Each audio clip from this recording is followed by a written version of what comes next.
Doug and Kamish Thanksgiving special. Love the Thanksgiving turkey stuffing. Do you like dark meat or white meat? I'm more of a white meat guy. See, I'm dark meat. Yeah. Pumpkin pie or apple pie? I go both. Really? Oh, yeah. If given the opportunity, I'd go both too, but if I had to choose one, it'd be pumpkin. I go apple. I think you can get apple pie any time of year. All right, Soldier and Doughboy here. We've got Doughboy is 6-5. Soldier is 5-6.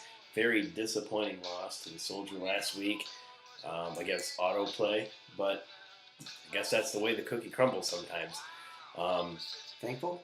Thankful? Oh, yeah, thankful. I'm sorry. Doughboy. Here's what Doughboy is thankful for. I'm reading the email here. I'm thankful for LT. As tradition states, if you have LT on your team, you will make the playoffs. Good, so there you go. Good, Doughboy. All right. Chapman's was very similar. He mentioned a couple things that he was not thankful for, and I'm pretty sure you're not on that list. Part of that rant, Yeah. but things that he was thankful for was Mr. Peterson. Yes. As without him, he would be 0-11 by now. Yeah. But with him, he's hovering at least around 500. Yeah. And he gets to have him for one more year. Very thankful for that. All right, well, here we go. Kurt Warner looks like he is going to play against Tennessee, and Doughboy is thankful for that. He has a very good matchup there. Brett Favre against the Bears. Scrumptious. This should be a good matchup going back to the Monsters of Midway. Now, I will say this. The Bears have 10 interceptions on the year. 18 touchdowns is what they give up. Favre hasn't thrown a lot of interceptions. Do you think this is the game or not? No. You're usually supposed to follow that up, but we'll move on. No, I mean, the answer is no. Favre is almost perfect this year. All right. Ray Rice and LT. I really like these matchups. Pittsburgh they're just different. Palomalu is out, and Kansas City is not a very scary run Jamal defense. Charles had 14 fantasy points. Yeah, against Pittsburgh. So no reason to think that Rice and Tomlinson can't do something good this week. Beanie Wells competition with Tim Hightower, but Adrian Peterson's there always to give you a little bit of a balance as far as your rushing attack. Yes. I'll take Rice and Tomlinson. You know, I'm going to take the Soldiers RBs. Mm-hmm. I like Beanie, but I mean, how can you go against Adrian Peterson, especially going against the Bears, who he just typically owns them, and they have no Urlacher. Marinelli's their defensive line coach. This has got Big Day written all over it for the Peterson. Okay. Sidney Rice, Steve Smith, and Robert Meacham. Robert Meacham, 2 catches, 10 yards, 2 touchdowns. He played the odds there and it worked, but I think he has to continue to play those odds because you can't play Mario Manningham because you're not going to start 2 wide receivers on the same team. Yep.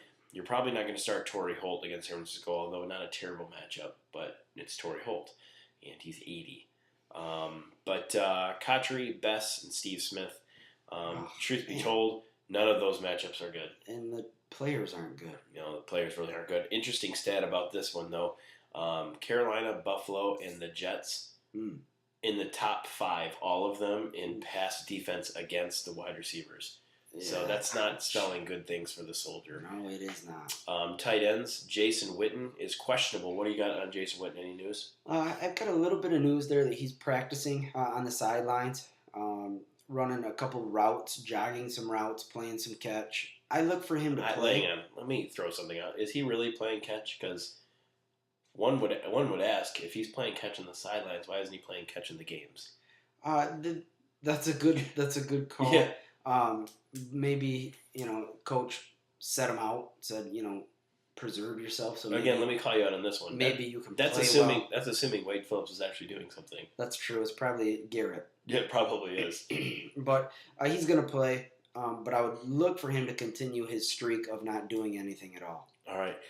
We got an email here I want to read you for. It was for the Soldier, but we'll direct it to you. Sure. This is from Jamal in Port Charles, Washington. What? I don't know. It's an email. I can't tell a person's color on their email. Anyway, Jamal has this to say. Brent Selleck has had a great year so far. Big surprise. Yes, Do you think he shows up against Washington Redskins, who he had 0 points against the last time? Jamal, that is a very good question.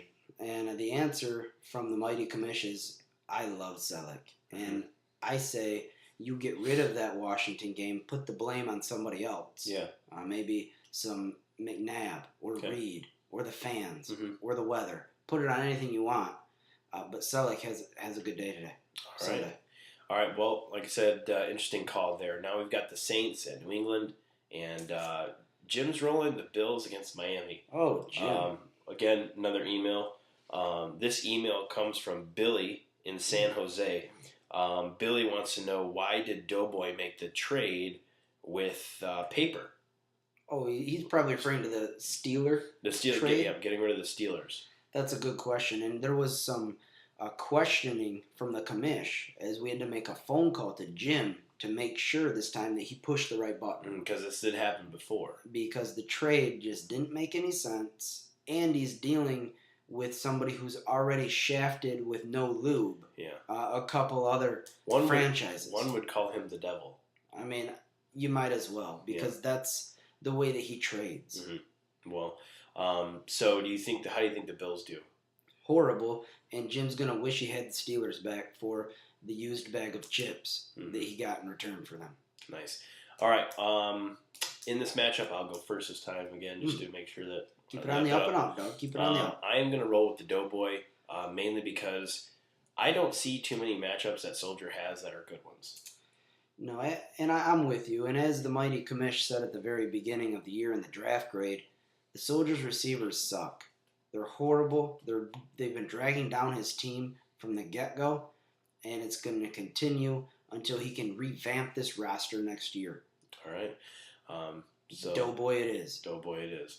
All right. On a side note, Jim, we're praying for you. We hope everything goes well. Our thoughts and prayers go out to your family and during this difficult time. Have a good Thanksgiving.